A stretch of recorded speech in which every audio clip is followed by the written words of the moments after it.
अध्याय 13 गीतानो क्षेत्र क्षेत्रज्ञ विभागयोग।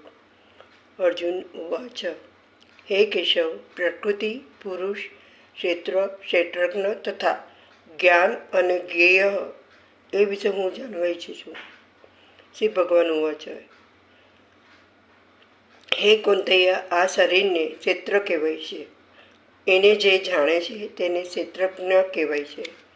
હે ભારત, વરી સર્વ ક્ષેત્રમાં રહેલા એવા મને જ તું ક્ષેત્રજ્ઞ જાણ।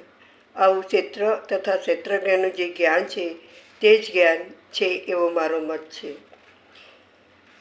ક્ષેત્ર એટલે શું છે, તે કેવા પ્રકારનું છે, તેના પ્રકારો ક્યાં છે અને ક્યાંથી ઉત્પન્ન થયું છે, વળી તે ક્ષેત્રમાં કોણ છે અને તેનો પ્રભાવ શું છે એ હું તને ટૂંકમાં કહું છું તે સાંભળ।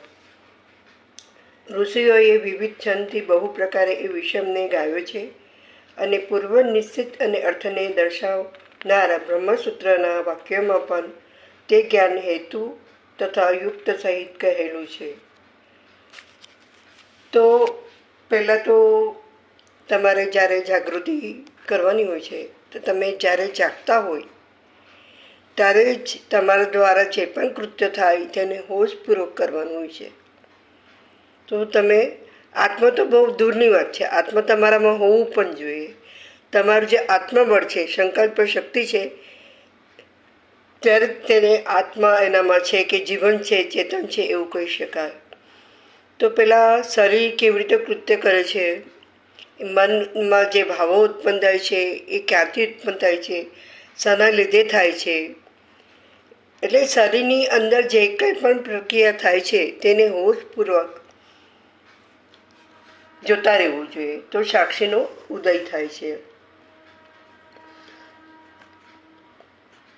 તો અત્યારે હું આચાર્ય પ્રસંગને સાંભળી રહી છું। તો એને કહ્યું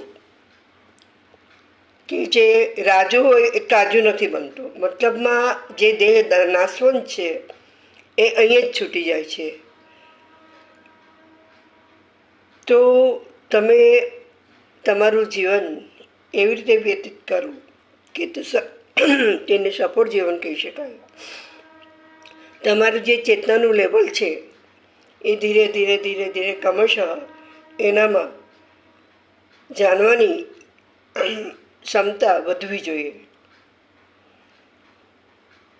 પુનર્જન્મ છે પણ કોનો, એ પ્રશ્ન કરતાં કરતાં તમારે પોતાનું આત્મનિરીક્ષણ કરવાનું હોય છે।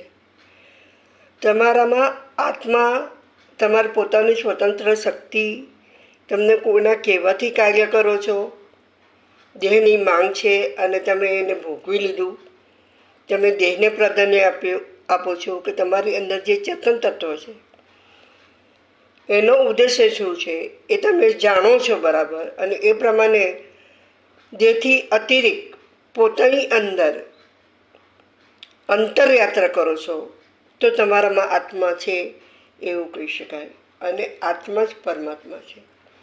તમારી શ્રેષ્ઠતમ જે વૃત્તિ છે ઉદ્ધવગામી થવી જોઈએ। तो थोड़ा में घणुं तेरा तुझको अर्पण क्या लागे मेरा ओम।